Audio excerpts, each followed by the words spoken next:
Pessoal, vamos lá, retomando as nossas aulas, né?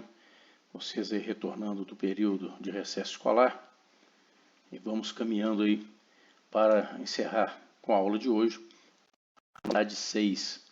Na unidade de hoje nós vamos falar um pouco a respeito da interceptação de comunicações telefônicas e a nossa tratativa será bem restrita ao conteúdo proposto para a disciplina, com um foco específico no curso de formação de oficiais.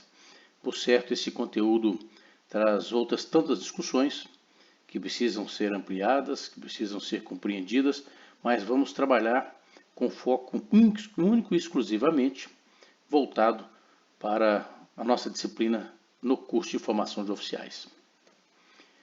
Pois bem, quando nós falamos em interceptação telefônica, nós precisamos buscar no texto constitucional a garantia dessa inviolabilidade. Porque a regra é que as comunicações telefônicas sejam invioláveis. Invioláveis partindo, inclusive, do princípio de que a intimidade é inviolável. Mas qual que é a tratativa que o legislador constituinte deu à questão da interceptação telefônica? Primeiro, ele a separou das demais inviolabilidades. Vejam o artigo 5º, inciso 10, o que ele diz, da Constituição. São invioláveis a intimidade, a vida privada, a honra e a imagem das pessoas, assegurado o direito à indenização pelo dano material ou moral decorrente de sua violação. Bom, esse inciso 10, ele é um grande guarda-chuva. A partir desse inciso 10 é possível trazer a proteção constitucional a inviolabilidades as mais diversas, desde que vinculadas à intimidade, à vida privada, à honra, enfim.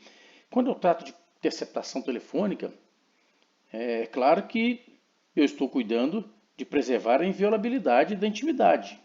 Estou cuidando da inviolabilidade da vida privada, por vezes da honra das pessoas. Mas vejam bem que o legislador optou por trazer, nesse mesmo artigo 5º, no inciso 12, um regramento muito específico de inviolabilidade, quando ele diz que é inviolável o sigilo da correspondência e das comunicações telegráficas de dados, e aí eu destaco, e das comunicações telefônicas. Bom, o inciso 12, portanto, ele é específico, o inciso 10, mais genérico. Aquilo que não está abrangido pelo inciso 12, certamente está abrangido pela proteção do inciso 10. E, em especial, o que nos interessa aqui, as comunicações telefônicas. Então, é inviolável o sigilo das comunicações telefônicas. Mas o próprio legislador constituinte excepciona, salvo, no caso das comunicações telefônicas, nós vamos compreender também que nas demais inviolabilidades, havendo ordem judicial, essa ressalva deve prevalecer, mas, no nosso caso, salvo, no caso das comunicações telefônicas, por ordem judicial. Além de ser por ordem judicial, é nas hipóteses e na forma que a lei estabelecer. Bom, essa lei, a Constituição de 88, é a lei que nós vamos estudar, que estamos discutindo, como vocês podem ver aqui, a 9296 é de 1996. Então, de 88 até 96, restou pendente um regramento infraconstitucional dessa garantia da inviolabilidade das comunicações telefônicas. O que nós tínhamos aqui? Era o Código Brasileiro de Telecomunicações, com as limitações características da sua produção à época. Era aplicado? Sim, mas a Constituição foi bem clara, nas hipóteses e na forma que a lei estabelecer. Então, restava a necessidade do legislador infraconstitucional legislar sobre a matéria. E, de fato, o fez em 1996, como veremos. Um pouco mais, o que a Constituição diz?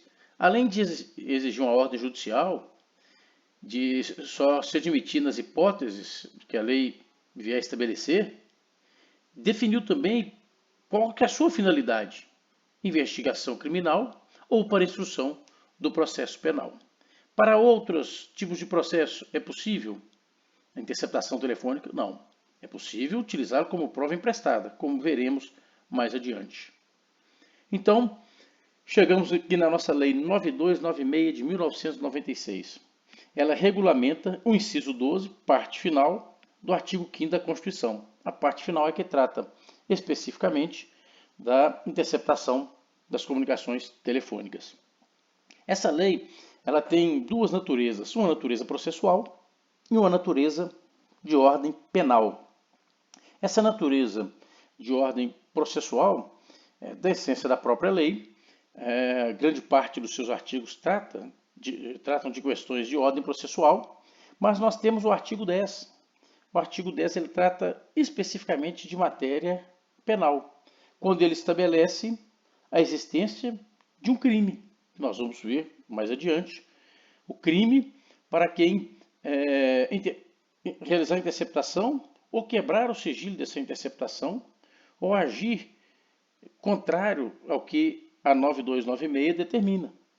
Então nós temos uma lei que tem uma natureza processual e uma natureza penal, ok? Vamos a alguns conceitos só para a gente introduzir a matéria. O primeiro conceito, o que é interceptação? Não interceptação só telefônica, o que é interceptação? Do ponto de vista da língua portuguesa, interceptar significa interromper, parar com o curso de algo, fazer cessar. Mas quando nós trazemos para a interceptação telefônica, não é bem essa a lógica do ato de interceptar. A interceptação aqui ela significa captar uma comunicação telefônica alheia, tendo conhecimento do conteúdo de tal comunicação. Então, diferente da ideia de parar com a comunicação, aqui não. Aqui a comunicação continua e a pessoa que tem o seu aparelho celular interceptado, ou sua comunicação interceptada, ela não percebe, como às vezes alguns dizem, um sinal no telefone é imperceptível, né? Por meio de tecnologia. Então, a interceptação significa um ato de captar a comunicação telefônica alheia, tendo conhecimento do conteúdo de tal comunicação. Então não basta interceptar, mas você tem que interceptar e ouvir o que as pessoas estão falando, ok? Outro conceito importante para nós, o que é comunicação telefônica? Comunicação telefônica, ela é uma conversa por telefone, por meio de transmissão, emissão ou recepção de símbolos, caracteres, sinais, escritos, imagens, sons ou informações de qualquer natureza. Então não é apenas a conversa por telefone, a transmissão de mensagens, caracteres, enfim, de qualquer natureza, desde que utilizado por meio de telefonia, seja ela fixa ou móvel. E o próprio artigo 1º, em seu parágrafo único, amplia esse conceito de comunicação telefônica, quando ele diz que o disposto nesta lei aplica-se à interceptação do fluxo de comunicações em sistemas de informática e telemática. Veja como que o legislador ampliou, portanto, essa lógica. É possível, portanto, a interceptação de qualquer comunicação via telefone, conjugada ou não com informática. E o conceito de comunicação ambiental? Só para a gente distinguir os conceitos. Nós não vamos trabalhar com comunicação ambiental, mas pode ser que no curso de uma investigação você depare com a situação de comunicação ambiental, né? A comunicação ambiental é uma conversa mantida entre duas ou mais pessoas sem a utilização do telefone, em qualquer recinto, seja ele privado ou público. Na verdade, o que nós temos em sede de comunicação ambiental é que essa comunicação ela é realizada diretamente no meio ambiente. E não existe, portanto, a transmissão da recepção dessa conversa por meios físicos, artificiais, por meio de cabos elétricos, cabos óticos, enfim, cabeamento de um modo geral ou transmissão via satélite. Não existe essa transmissão, ok? Não envolve, por certo, o telefone, e que se não envolve o telefone, não se pode invocar a garantia constitucional do artigo 5º, inciso 12, e sim a garantia constitucional do artigo 5º, inciso 10. Porque essa comunicação ambiental, quando captada, sem autorização, ou seja, o arrepio dos interlocutores, isso pode vir a ferir o direito à intimidade. Por isso, A previsão é do inciso 10 e não do inciso 12. Interceptação telefônica. Nós vimos com o conceito de interceptação. Agora o conceito de interceptação telefônica, específico para o nosso conteúdo. Esta sim é a captação da comunicação telefônica alheia por um terceiro. Então, eu tenho duas pessoas conversando e uma terceira pessoa que capta essa comunicação. E aí eu destaco para vocês, sem o conhecimento de nenhum dos interlocutores, dos comunicadores. Porque se houver o conhecimento de um deles, nós não estaremos diante da interceptação telefônica.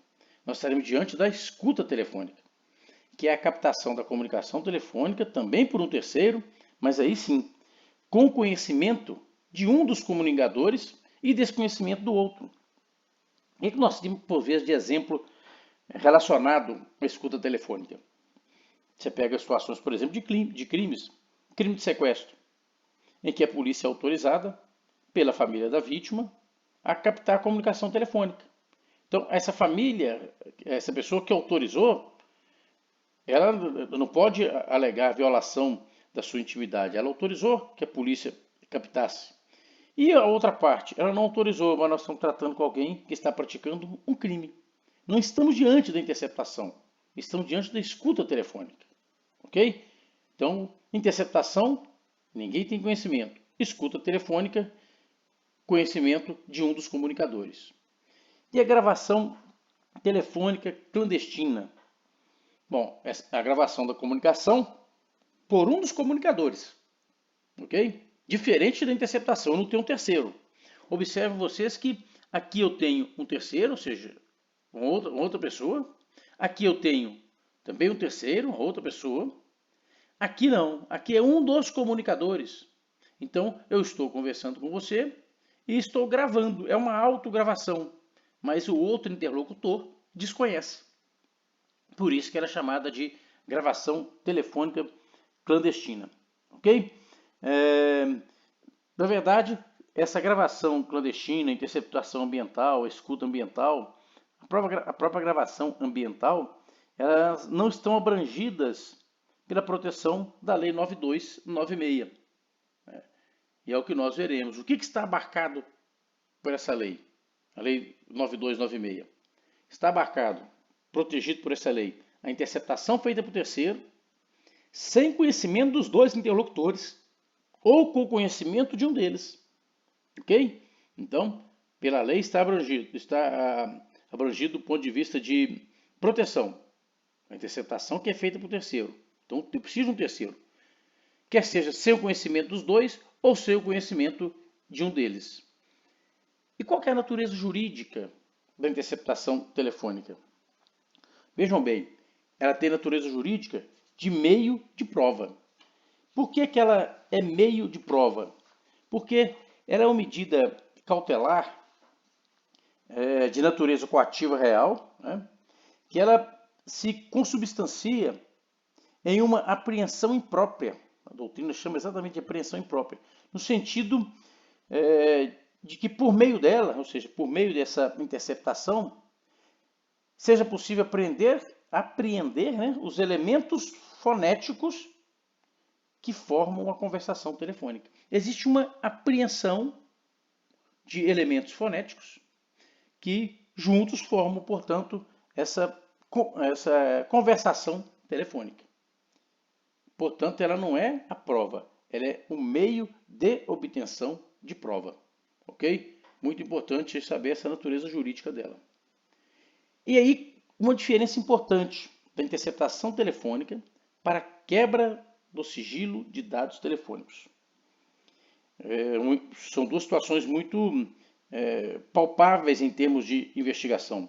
Então, você está conduzindo o IPM, pode ser que você tenha necessidade de demandar em juízo a quebra do sigilo telefônico, ou a interceptação telefônica, ou os dois simultaneamente. A quebra do sigilo telefônico diz respeito a chamadas telefônicas pretéritas, ou seja, aquelas chamadas já realizadas. Guarda relação, portanto, com registros documentados. Esses registros são documentados, armazenados pelas próprias companhias telefônicas. Então, o que nós temos? é que elas não se confundem. Na interceptação telefônica, nós estamos tratando com algo que está para acontecer. Está acontecendo, minto. Nós estamos tratando com algo que está acontecendo. Eu intercepto a conversa em tempo real, corrigindo o equívoco aí. Enquanto que na quebra de sigilo, eu estou discutindo e buscando informações de algo que já ocorreu. Então eu quero saber se A ligou para B. Quanto tempo de ligação? Quando foi essa ligação? Já na interceptação telefônica, eu quero saber o que A está falando com B neste exato momento. Então, são situações distintas e para fins distintos dentro da investigação, dentro da condução, no nosso caso aqui, do inquérito policial militar. E qual que é a finalidade da interceptação telefônica? Para que ela serve? O artigo 1º da lei nos dá essa resposta. Para prova e investigação criminal e em instrução processual penal. Então a finalidade dela é vinculada à existência de crime, exercício de infração penal. Ela não se presta a produzir provas para o processo civil. Ela não se presta para produzir provas para o processo de família, para, enfim, processo de falência, processo trabalhista, não. É para produção de provas em investigação criminal, ou seja, no curso do inquérito, ou no curso da instrução penal. E quais são os requisitos da interceptação telefônica? Mas antes disso, eu falei com vocês da prova emprestada e essa prova produzida a partir da interceptação telefônica na investigação criminal ou na instrução processual penal, ela pode sim ser utilizada. O que não pode é demandar em juízo o juiz deferir a interceptação telefônica com o fim de produzir prova em um processo ou uma investigação que não seja criminal. Uma vez produzida a prova, é possível utilizá-la como prova emprestada, inclusive em processo administrativo disciplinar. Temos vários exemplos da nossa própria instituição de utilização da prova produzida por meio da interceptação telefônica no PAD. Então, a prova emprestada sem nenhum problema, ok? Então, vamos aos requisitos. Quais são os requisitos da interceptação telefônica? Bom, primeiro, esses requisitos estão lá no artigo 5º, inciso 12. É preciso existir uma ordem judicial. Nós já vimos. Essa ordem judicial, ela tem de estar vinculada às hipóteses que a lei permite a interceptação telefônica. Nós veremos essas hipóteses. E tem de ser observada as formalidades legais. Dentre as formalidades, nós vamos ver o prazo para a interceptação telefônica. A questão procedimental eu deixei para o final da aula, nós vamos tratar de forma bem específica dentro do nosso IPM. E essa interceptação telefônica era uma medida cautelar, como já vimos. E esses requisitos dela guardam relação direta com essa sua natureza de medida cautelar preparatória ou incidental. Quando que ela será uma medida cautelar preparatória? Quando ela for deferida no curso das investigações.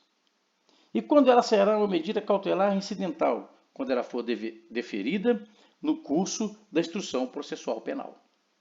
Então, você pode deparar com a interceptação telefônica, tanto você conduzindo o IPM, a autoridade militar delegada, como você integrando o conselho de sentença, ou seja, na condição de juiz no curso da instrução processual penal, instrução criminal, ok?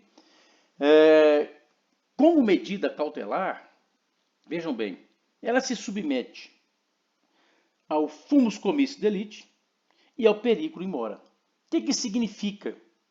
Que é preciso, para que seja deferida, dentro dessa lógica ainda dos seus requisitos, que existam elementos que apontem de forma segura para a prática do delito. Ou seja, fumaça do cometimento do delito. Não bastam ilações, não basta a autoridade policial, ou Ministério Público, ou juiz, inferir. Então, é preciso que existam elementos seguros que apontem para a prática do delito. Esse é o fumus commissi delicti. Mais do que isso, é preciso demonstrar de forma cabal que a não realização da interceptação telefônica o não deferimento desse meio de produção de prova é capaz de interferir nas investigações de sorte a inviabilizar a produção da prova. Ou seja, tem que demonstrar a existência de um risco ou de um prejuízo. Que essa não interceptação, esse não deferimento, esse não procedimento, possa vir a causar, quer seja para o inquérito, quer seja para a instrução criminal. E a quem cabe determinar a interceptação telefônica? O próprio artigo 1º nos responde. A interceptação telefônica, das comunicações telefônicas, de qualquer natureza, para a prova, investigação criminal e instrução processual, conforme vimos, observará o disposto na lei e dependerá de ordem do juiz. Mas de qual juiz? Do juiz competente. Qual juiz competente? O juiz competente da ação principal. Então, se eu estou conduzindo um inquérito policial militar, e nesse inquérito eu já tenho lá a decretação da prisão preventiva, eu já tenho uma dilação probatória, eu já tenho a decretação do sigilo em juízo, não do sigilo natural do inquérito, mas do segredo de justiça. Esse juiz é o juiz competente, é o juiz da ação principal. Ok? Nós não vamos discutir aqui o juiz das garantias, já falamos do juiz das garantias, o instituto está suspenso, então não vamos entrar nessa discussão neste momento. Você precisa saber que o juiz competente é o da ação principal. Mas e se você não tem ação principal? Se é o primeiro momento que você está demandando em juízo no curso do seu inquérito? O juiz competente será aquele juiz para o qual será distribuída a demanda, a sua representação. E uma vez distribuída, aquele juiz se torna o juiz competente da ação principal. Bacana? Pois bem, é segredo de justiça. Isso significa que só pode tomar conhecimento dessa interceptação, do conteúdo dela, o juiz, claro, que deferiu, o Ministério Público, que é o titular da ação penal, o fiscal da lei, e a autoridade que demandou. Mas ninguém pode ter acesso. E nós vamos ver que constitui crime a quebra desse segredo de justiça. E aí vem o artigo 3º da lei e diz que a interceptação telefônica poderá ser determinada pelo juiz de ofício ou a requerimento. Então, quais são as autoridades que têm legitimidade para requerer a interceptação telefônica? Autoridade policial, ou seja, você que está à frente do inquérito no curso da investigação. E o Ministério Público, quer seja durante a investigação ou na instrução processual. Então, o alcance do poder de requerimento do Ministério Público é maior, por questões óbvias, né? Ele é o titular da ação penal. A autoridade policial, então você, tenente, autoridade militar delegada, responsável pela investigação de um crime militar, pode sim requerer, com fundamento no artigo 3º, a interceptação telefônica. E aí eu destaquei para vocês aqui, de ofício. Surge, portanto, essa dúvida. Pode o juiz, de fato, decretar de ofício? Bom, não pode decretar de ofício, mas essa lei é recente, é de 1996. Se formos observar, é uma lei recente. A Constituição de 88, mas a Constituição já consagrava lá no artigo 129 o sistema acusatório. E no sistema acusatório que nós já discutimos, não pode o juiz, de ofício, decretar medidas que tenham por fim viabilizar investigações ou produzir provas, mesmo que no curso do processo penal, de interesse de uma das partes, que no caso aqui é a acusação. Então, à luz de um processo penal onde o juiz precisa se colocar de forma isenta, né? O juiz precisa se colocar equidistante dessas discussões probatórias, até que elas sejam apresentadas a ele para que ele possa conduzir aí o contraditório e a ampla defesa, não cabe, portanto, o juiz, de ofício, determinar nenhuma dessas medidas cautelares destinadas à produção de prova, dentre elas a interceptação telefônica. Esse é o entendimento e o posicionamento da doutrina, né? E a decisão desse juiz precisa ser fundamentada. Ok? Precisa ser fundamentada porque a Constituição assim determina que todas as decisões do Poder Judiciário precisam ser fundamentadas. Mas o próprio artigo 5º da 9296 deixa bem claro que a decisão, aquela decisão que deferir interceptação telefônica, será fundamentada. E se ela não for fundamentada? Bom, então ela padece de nulidade. E além de ser fundamentada, ela tem que indicar como que será executada a diligência, e aí essa forma vinculada a prazo, e esse prazo não pode exceder a 15 dias, podendo ser renovado por igual período. E aí surge uma discussão em relação a esse prazo. Nós já tivemos no Brasil uma situação de interceptação telefônica que durou 2 anos. Foi anulada, inclusive, por STJ, sendo considerada ilícita pelo lapso temporal bem superior aos 15 mais 15. Mas a doutrina tem entendido que essa comprovada indispensabilidade do meio de prova, quer seja para decretação ou para sua renovação, também pode ser utilizado para que seja renovado por um período maior. Renova por 15 dias, mais 15 dias, pode ser renovado por mais 15 dias. Esse é o entendimento da doutrina. Por quê? E faz sentido isso. Porque nós temos crimes muito complexos. Então você pega crimes relacionados à corrupção, crimes relacionados a tráfico de drogas, tráfico de pessoas, de armas, enfim, crimes que envolvem aí, ou relacionados a organizações criminosas. Portanto, a doutrina tem já um entendimento consolidado no sentido de que é possível sim essa renovação. Não pode ser uma renovação ad eterno, porque aí nós estaremos sim a violar direitos em relação aos quais a Constituição estabeleceu proteção, como vimos nos incisos 10 e 11 do artigo 5º. E o cabimento, em que situação que cabe essa interceptação telefônica? O artigo 2º da 9296, ele traz as situações que não comportam interceptação telefônica. Então, não será admitida interceptação telefônica. Aí nos 3 incisos. Nós precisamos fazer aqui uma leitura de cabimento a contrário senso. Então, quando que cabe? Desde que haja indícios razoáveis de autoria ou participação em infração penal. Então, se eu tenho indícios razoáveis de autoria e participação, à luz do inciso 1, é possível interceptação telefônica. Depois, desde que seja demonstrado a impossibilidade de se produzir a prova por outros meios. Porque se a prova pudesse ser produzida por outros meios, diz o artigo 2º, inciso 2, que não cabe. E mais, é preciso que a investigação esteja diante de um crime punido com pena de reclusão. Porque se for punido com pena de detenção, o artigo 2º, inciso 3, diz que não cabe o deferimento aí da interceptação telefônica. Vejam vocês que o objetivo do legislador é, de fato, proteger. Não pode ser interceptação telefônica a solução para toda e qualquer investigação. Esses limites são importantes dentro de uma estrutura de Estado e de um Estado que se assenta em uma democracia e que se assenta numa estrutura de direito.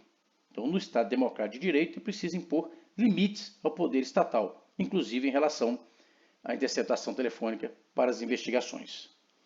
E aí, o cabimento em se tratando de crime militar. Eu trago para vocês, aqui já bem específico, tirando o conteúdo especificamente da 9296, e nós veremos que nós temos outros 2 regramentos que temos que observar, mas aqui só dentro da lei. Primeiro, você é autoridade de polícia judiciária militar. Então, qual que é o fundamento que você tem para requerer? Você tem que observar o artigo 3º da 9296. Além disso, você tem que observar os artigos 2º e 4º também, para formular o seu requerimento. O seu requerimento tem fundamento no artigo 1º. Tem que ser dirigido ao juiz, qual? Da ação principal. Além disso, questão procedimental, você precisa observar a resolução 59 do CNJ. Vou repetir, resolução 59 do CNJ. Tem essa resolução em mãos, inclusive para a nossa prova, estude-a. Ela está disponível no site do CNJ, é só baixar lá que você terá acesso. Ok? Então, artigo 3º, observar o 2º e o 4º, questão procedimental da resolução 59, requerimento é dirigido ao juiz da Justiça Militar. Estamos tratando de crime militar. O juiz tem que decidir dentro de 24 horas, nos termos do artigo 4º, parágrafo 2º. Se ele deferiu, essa sua decisão precisa ser fundamentada sob pena de nulidade. Nós vimos isso lá no artigo 5º. O prazo do artigo 5º que nós vimos, 15 dias, podendo ser prorrogado por mais 15 dias. E trouxemos aqui a discussão da doutrina quanto à possibilidade de outras prorrogações, conforme a gravidade e amplitude do crime a ser investigado. Vimos no próprio artigo 1º que esse procedimento de interceptação telefônica corre em segredo de justiça. E eu disse para vocês que a lei 9296 ela tem um conteúdo processual e conteúdo penal, né? Um conteúdo de direito material. Então está aqui a quebra do segredo de justiça. Lá no artigo 10 diz o seguinte: constitui crime realizar interceptação de comunicação telefônica, de informática ou telemática, promover escuta ambiental, que nós não estudamos aqui.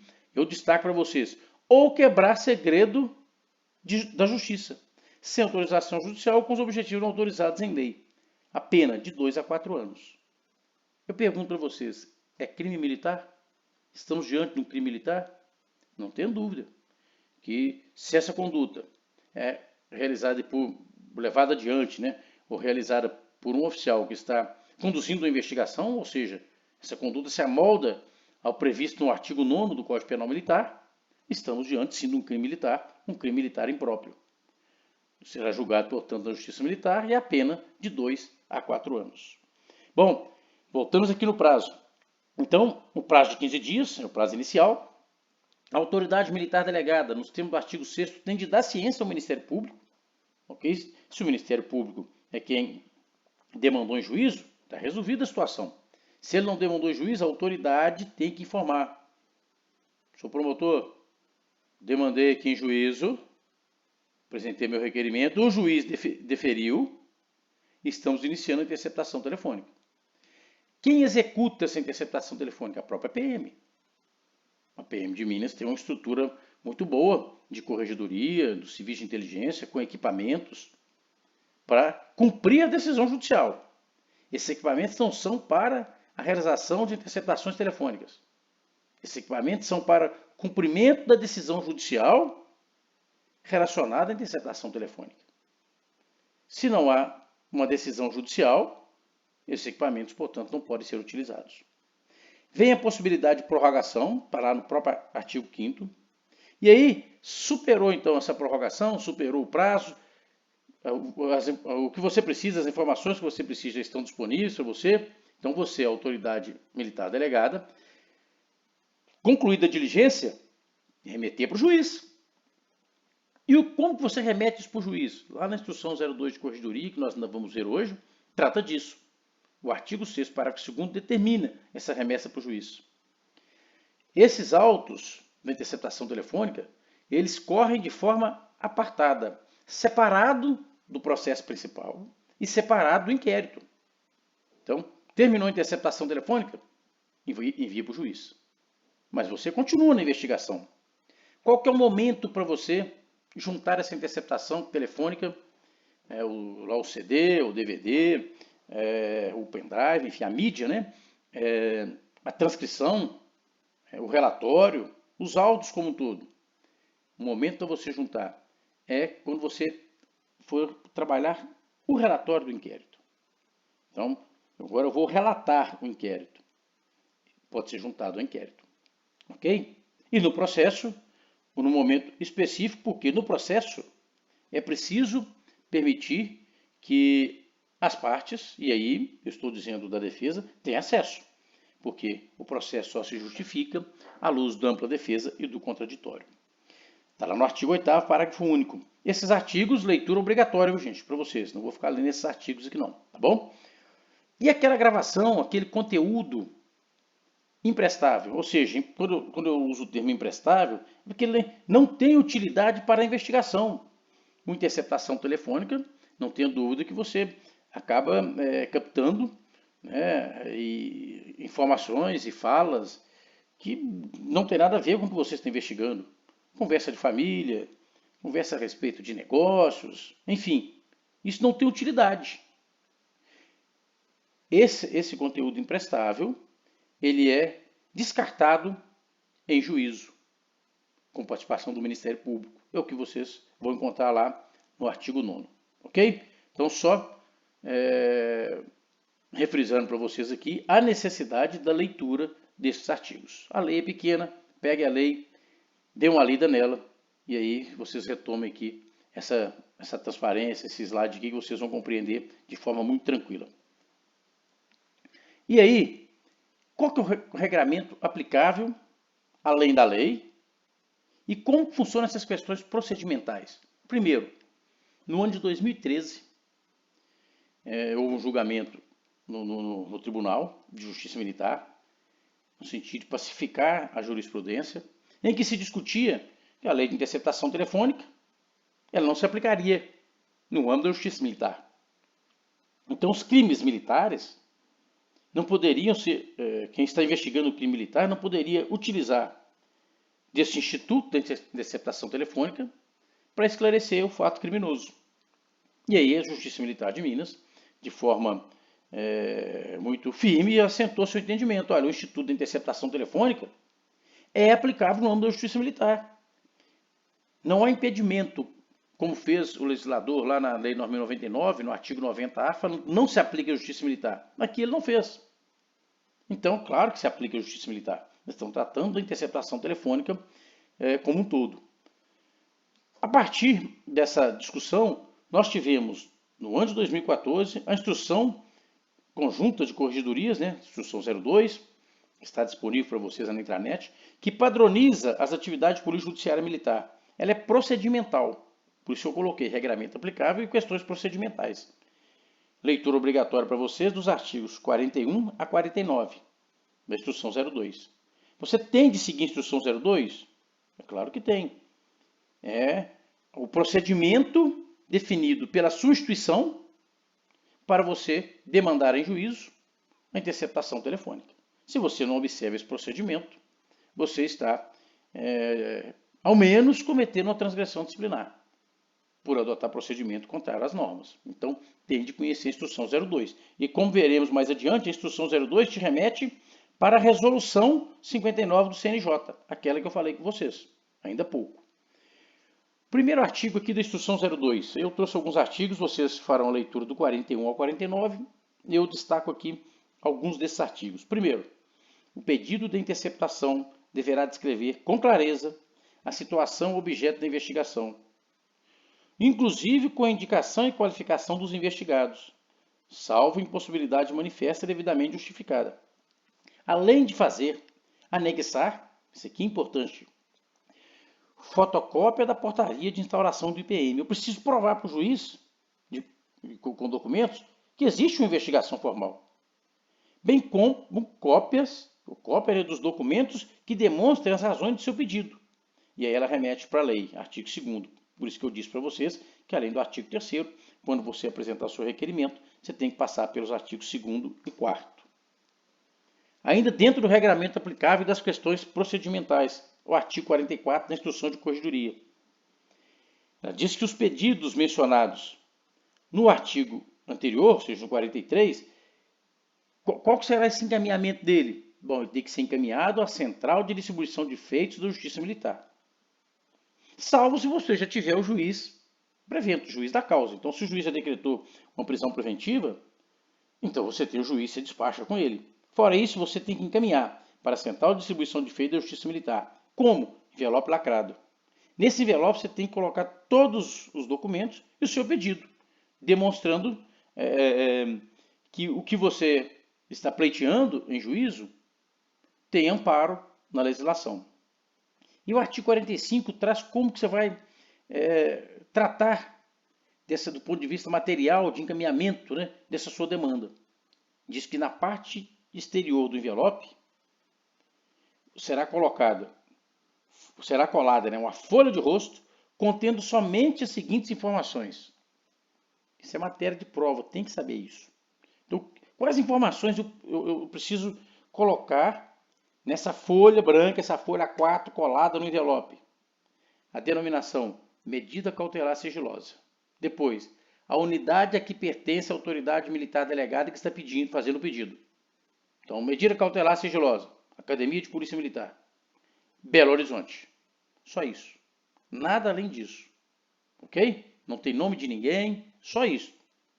As demais informações, nos termos do 44, vão dentro do envelope lacrado. O artigo 46 diz o seguinte, que é vedada a indicação do nome do requerido, da natureza da medida ou qualquer outra anotação na folha de rosto. Eu não posso colocar, portanto, nessa minha folha A4, que é colada no envelope, que é uma medida cautelar de interceptação telefônica. O que eu tenho de colocar é medida cautelar sigilosa, apenas isso. Ok?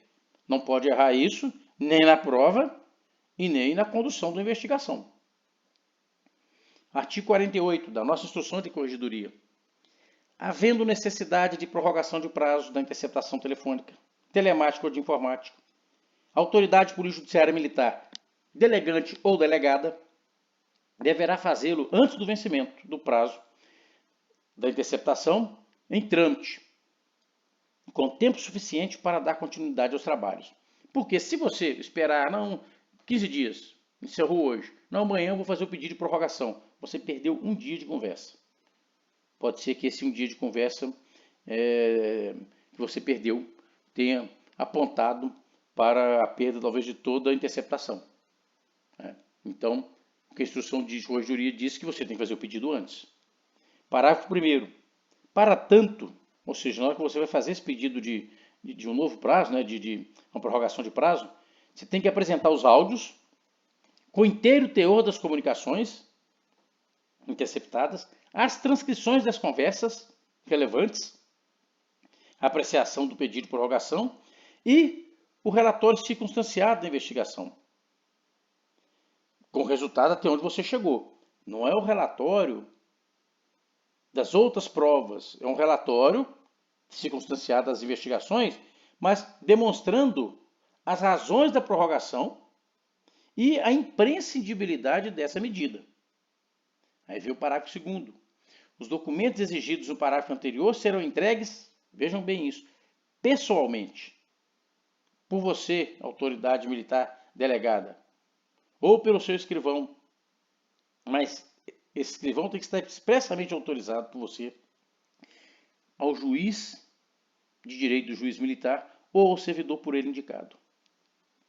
Não é chegar no protocolo, não é envelope lacrado no protocolo, como para fins de distribuição, como ocorreu quando você requereu, quando você apresentou a demanda. Aqui não, aqui você já tem o juiz da causa, muito bem definido. Despacho pessoal, direto com o juiz. A Polícia Militar tem uma assessoria militar dentro do Tribunal de Justiça Militar. Se você tiver dificuldade em conseguir essa agenda com o juiz para esse despacho, tem que envolver a estrutura da PM que lá está.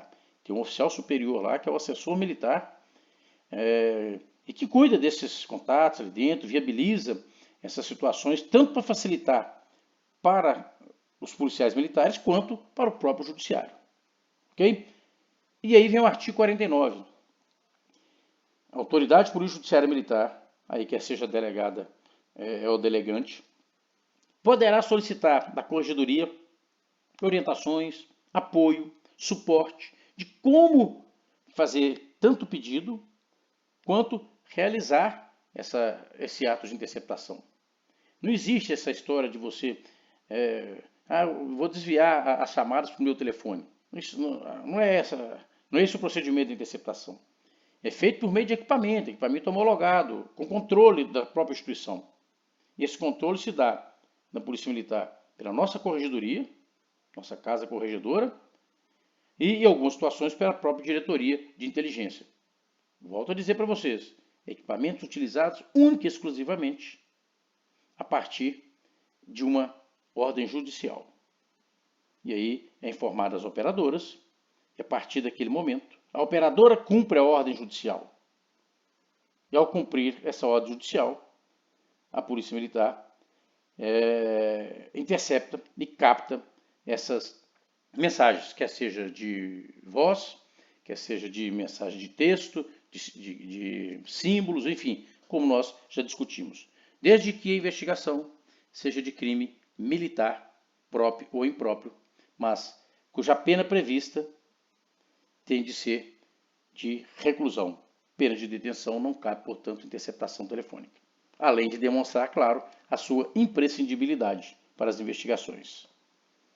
Artigo 43, ele diz o seguinte, que os pedidos de interceptação telefônica, além de você, o que ocorre no curso do inquérito, além de você observar a lei que trata da matéria, que é a 9296, além de você observar a instrução de corregedoria, você tem que necessariamente observar a resolução 59 de 2008 do CNJ. Essa resolução, como eu disse, está disponível lá no site do CNJ. Não deixe de baixá-la. Você precisa conhecê-la, porque a própria instrução de corregedoria te remete para ela. Ela é eminentemente procedimental, né? E foi considerada constitucional pelo Pleno do STF. E aí nós encerramos a nossa unidade 6, né, com essa aula de hoje. Na nossa próxima aula nós vamos estudar aí os pontos mais importantes do processo ordinário dentro do CPPM e vamos estudar também o nosso processo de deserção. Aqui nós vamos detalhar uma série de questões relativas à deserção na fase pré-processual e na fase processual. Portanto, não deixe aí de participar dos nossos fóruns, de tirar suas dúvidas e até a nossa próxima aula.